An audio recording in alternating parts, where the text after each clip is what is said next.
Good morning, everyone, and welcome to SPACC Live, Public Policy Conversations. The next couple of weeks, SPACC will be hosting this series of policy webinars, quick half-hour conversations with East Metro policymakers and multiple levels of government. Questions can be submitted during the webinar by clicking the Q&A button at the bottom of your screen.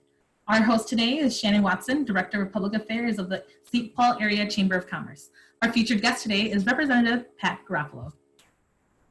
Thanks, Evie, and welcome everybody. It's our pleasure to be here today. Representative Garofalo, thank you for taking time out of your legislative schedule. I know the last couple of weeks of the legislature are pretty crazy, normal times, so we appreciate this. You look like you're at the CNN headquarters or something. Yes, I'm contacting you from the headquarters of the Garofalo News Network. It was that or this. I was going to have this as the background, so perhaps this will give people some energy and some positivity and something to think about in a good way. So. That's a good image for the last couple of weeks of session. It's just a Hail Mary and sometimes you score. Yeah, that no matter, and maybe it's a more appropriate message is that no matter what you plan for, no matter what you expect is going to happen, sometimes things just happen. So yes, absolutely. Well, for what it's worth, if you had a news network, I would probably watch it. So keep that in the back of your mind. Whatever it is would definitely be better than some of the cable news debris that we're seeing flying around right now. So no doubt about it. Yes, absolutely. So this is a weird legislative session. How's it going?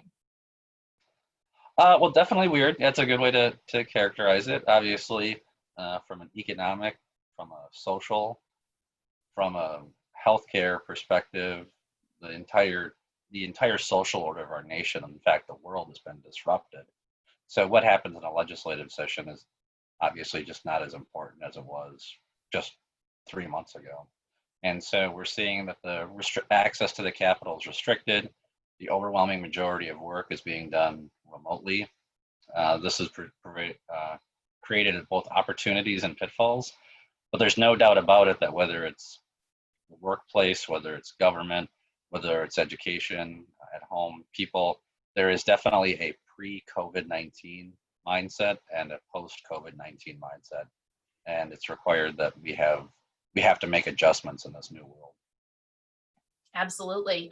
One of the biggest adjustments will probably be the budget. Legislature has been spending a lot of time talking about money in what is traditionally not a budget year. How do you see that conversation moving forward? Sure. I think it's important to do an inventory of our assets and liabilities from a fiscal perspective. From an asset standpoint, the federal government did provide us additional resources to mitigate the effects of the COVID-19 pandemic. In addition, the state of Minnesota already has a pretty healthy budget reserve of over $2 billion. And third and finally, the state of Minnesota has a diverse economy that we're building from. So when this got started, the state's unemployment rate was just under 3%. And so those are all good things. Well, now the bad things are that obviously we've seen a dramatic change in the economy. The unemployment rate in Minnesota is in excess of 20% as it is today. It's still climbing. Wow.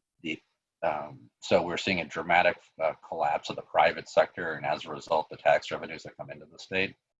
In addition, at this very time that we're having reduced revenues coming in, more people are needing more from their government in terms of additional services. And then third and finally, this is all happening in the context of an election year, which is pretty disruptive. So at the timing of this recording, we're going to be getting an updated budget briefing, not a forecast, but a change in the budget, a change in the revenues, an expectation of changes in revenues for the state of Minnesota. And it's suffice it to say that this is without historical precedent. We've never seen anything like this. The state of Minnesota has a 2-year, $50 billion budget. There's 14 months remaining in the current fiscal cycle. During that time, we should, roughly collect about $30 billion in general fund revenue. And obviously what we're going to hear here after the recording of this video is going to be a substantial change in that. Absolutely. We've been talking a lot with our members about, property taxes, and a lot of the counties have waived the penalties and basically given people a little more time to pay those property taxes. I know that there is a movement up at the legislature to try to get property taxes waived, but when you think about the number of different levy authorities that go into your one property tax bill, like we had done one of these calls with one of the county commissioners, and he explained that, you know, the county's portion is a little bit, the state has a little bit, the school district has a little bit, Met Council has a little bit. So like as a county board, they basically weren't authorized to say, nope, you don't have to pay because of all of these others. Does the legislature have that authority? Well, we can change the law to account for this, but there's just a candid mathematical reality that people need to understand. And that is that the state of Minnesota, despite having those assets that I mentioned earlier, is broke. These are published reports, so I'm not revealing any shared or secret any information, but the city of Minneapolis alone estimates that they have a budget deficit of between $100 and $200 million.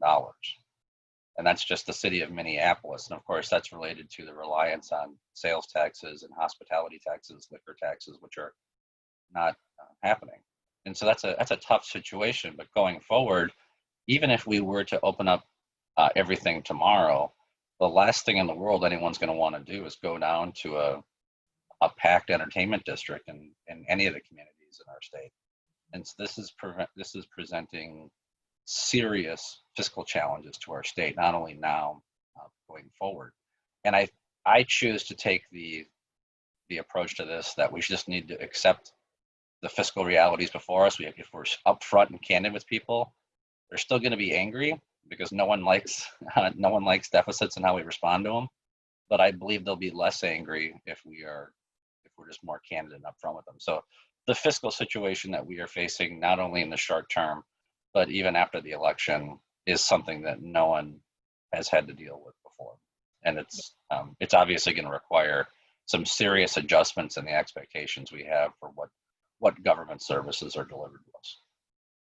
Absolutely. So this is technically the bonding year. Do you think we're going to get there with that bill? Yeah, a capital investment bill for asset preservation and infrastructure is needed, and it will pass. One of the complications that's happened recently is that the governor has this special authority right now. That he's exercising under emergency powers, and as of today, we're in the 8th week of this going on. And those emergency powers were not intended for long-term decision making. They were set up to allow the government to respond in an immediate fashion over a course of days or maybe a couple of weeks. It's meant to replace the normal deliberative legislative process in a time of crisis. And now that we're entering the 8th week, there's a growing concern that this emergency power is not going to be going away anytime soon. So I, along with House Republicans, have informed the other caucuses and the governor that we really need to have the legislature involved in this decision making. That regardless of the decisions that the governor or the chief executive are making, we have a system of government where we have more stakeholders making decisions and sharing in the authority, especially when it comes to limiting people's personal freedom and individual movement. And so we've said that we're not going to be passing a capital investment bill until those emergency powers are scheduled to end. So would that be, does that make it more likely that, because we've only got 2 weeks left of session, does that make it more likely that the bonding bill would have to be done in special session? Yeah, I think there's a whole host of items that need to be addressed in terms of how we're providing care to people during this pandemic, the economic realities of it, the bonding bill. Those are all things that'll be taken care of primarily after the adjournment of the regular session. We should, and it's nobody's fault. It's just the reality of the situation is we should plan on being in an extended special session. Right. There's only so much information that you can have and make decisions based on information like now. So in addition to that, remember that we know a lot more about this virus than we did 8 weeks ago. So for example, we know that this virus is bad, but it's not as bad as we thought it was 8 weeks ago. It's still bad. It's still horrible and kills people.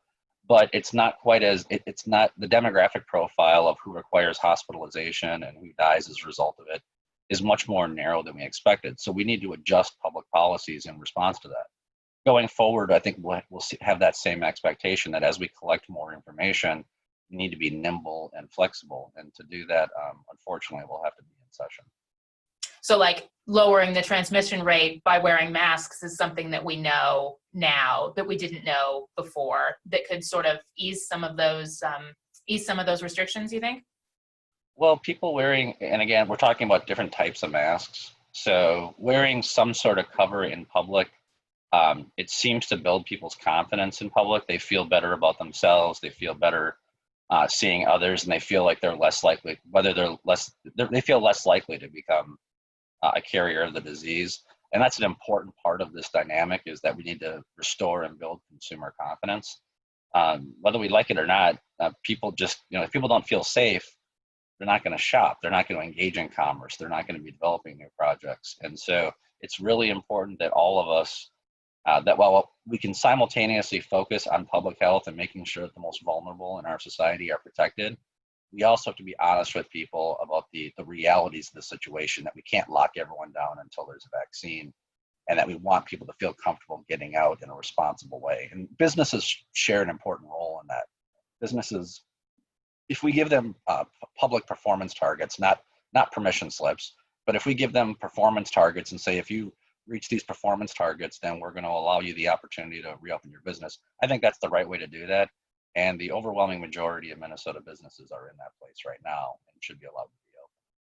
And that's something that's a little bit easier for people to comply with as well, as opposed to, saying, okay, well, I know this is happening, but I'm going to do this anyway. Yeah, well, and again, in a free market economy, you have an infinite number of decisions that need to be made. And rather than having a centrally planned model where you try to account for every single contingency and situation, if you give performance targets to these businesses, they're gonna respond and come up with creativity that you can never get from a centrally planned model. I'll give you one example. I was speaking with a restaurant owner this weekend who has gotten approval from a local city. What they're planning on doing for their sit-down table service restaurant is actually setting up tables in their parking lot. And so that would maintain their level of capacity, but it would give them the opportunity to maintain social distancing in the event of good weather. It'll actually be conducive to drawing additional traffic. And that's the sort of creativity and intelligence that we need to empower our businesses to engage in. And again, that's one solution in one community. I'm not suggesting that every restaurant in Minneapolis and St. Paul close down their streets and be allowed to put tables out there. But every community is different. Every restaurant is different. And by unleashing that entrepreneurial talent and allowing that individual freedom and personal responsibility, I think it's far better than having just one person making a decision. And that's why it's important that the governor going forward, that he's sharing this decision making with other people and not doing a go it alone strategy. That makes sense. So while this pandemic has obviously changed the legislature and the world and what we all talk about, there were also priorities and things that the legislature was working on before this started. What other things are you continuing to work on? Well, I have to tell you, to be honest, I mean, this really has changed the world in terms of the state's role in government. Certainly, we're always focusing on efficiencies, but if you look back at 2.5 months ago, there was a projected budget surplus. The mindset was, okay, well, what's the best way to utilize the surplus to help people, either through tax relief or additional investments? Really, that entire agenda is really out the window now. Now it's about mitigation and finding resources, defunding functions of government that in some cases are very important, but using those funds to take care of critical services that need to take place. And that's really, so the agenda from earlier this year compared to this year is vastly different. Absolutely. So one of my favorite tweets of yours this last week included the line, "Not everything needs to be red team versus blue team," which really resonated with me. How you mentioned this is an election year. How are you experiencing the partisanship this election year as opposed to other years? Well, obviously, society has been more polarized, so you see that reflected in your elected officials, it's important for people to step away from the social media kryptonite black hole that exists out there and kind of just be involved in personal communications with people. A very important factor that people need to understand is that this pandemic is affecting different people in much different ways. For some people, this is just a nuisance. It's something that bothers them. In fact, they may kind of like the fact that they have a shorter commute when they have to work or something like that. For other people, this pandemic is destroying their life. For many people, their businesses are an extension of their family, their small businesses. They poured a lifetime of love into risking their money and putting all their heart into it. And to see the government take actions to take that away, whether it's justified or not, taking that away, it really hurts. And so you're going to see different people respond to this in different ways. Some people, they understand, but they're angry. Some people, they deny. It's a coping mechanism. They deny. That's how they deal with the fact that all the choices in front of us are bad. Right? We're going to see we're seeing a destruction of wealth. We're seeing, unfortunately, many more deaths than normal for various reasons, but related to or tangentially related to the epidemic.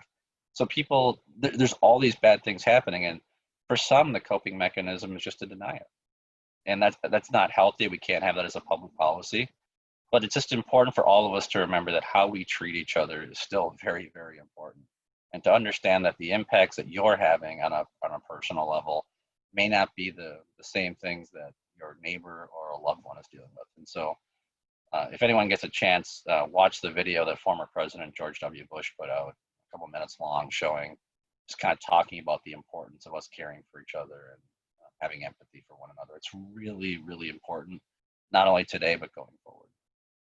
Absolutely. Are you, I imagine you're probably not thinking about campaign until you're done with the session, but I've heard from a lot of people whose names are going to be on the ballot that they're having to rethink their entire campaign strategy because, knocking on people's doors is probably not going to be something that voters are welcoming this year. Yeah, I mean, again, the pandemic has changed everything, and we see this pervades all of culture. Look at how late night TV show hosts are filming their shows from home. Saturday Night Live has at-home editions. The way we purchase and consume services and elections are the same way. There's a pre-COVID-19 world and a post-COVID-19 world, and those who are adjusting and are modifying their strategy, tactics, and behavior will succeed in the new world. Those who are stuck in the ways of the past, the partisanship of the past, the being focused on attacking as opposed to unifying, those people are going to fail. And I think you're seeing that reflected in the data right now, where governors who are across the nation, who are collaborative, who are working together, who are working to relieve people's anxiety and diffuse conflict are doing very well. Whereas, candidly, the President of the United States, who is seeking conflict, is adding anxiety, that you see how low his approval ratings are. And he's gonna need to change his behavior if he wants to be successful. That makes sense. Hopefully changing that behavior to be successful just in general would be good. Yeah. So we usually talk about change as a bad thing. I like change if I'm doing the change. If somebody else is doing the change, I don't like change. Has there been anything new or different that you've taken from this experience so far that you think might be an opportunity for good change? Well, certainly one of the things we do in the legislature is we take public testimony. And the old way of doing things is that regardless of where you live in Minnesota, if you want to participate in the process and have your voice be heard, you need to either submit written testimony on a piece of paper that is handed out, or you need to drive to St. Paul, park, walk 4 or 5 blocks, wait in a committee room where they may or may not take your bill up, and then respond to it in an appropriate fashion and speak your words. With the greater focus on long distance communication, video conferencing, I think one of the things you'll see is the ability for the public to participate via remote means, being able to testify without having to drive down 5 hours from northern Minnesota. And so I think that'll be a good thing. I do worry right now about there's been a multi-decade trend in the legislature about consolidating and centralizing power, where fewer and fewer people are making more and more decisions. We have more and more bills jammed up into one large mammoth bill that's voted on. And I worry about people using this pandemic as an excuse to consolidate more power. So that's sort of the good and the bad of the situation. I hope we keep the good stuff that we've learned, but we move away from any sort of attempts to centralize power. Mm-hmm. That makes sense. So going back to your other background, do you think the Vikings are going to get to play this weekend or this season? Yeah, I mean, it looks like it. Last night, the South Korean Baseball League opened up. So with the summer coming, and in addition, when we look at, we're learning more and more about what the health effects are on those who are under 60 years of age and don't have a pre-existing condition, the low levels of hospitalization, or in some cases deaths. I think you'll see building momentum for the professional leagues to come back in terms of athletics. However, I'm thinking it's going to be quite a while until we're actually seeing stadiums that are full of people. That makes sense. Well, maybe once we get that back, then we can get your sports betting bill through. Yeah, well, we're going to need the tax revenue.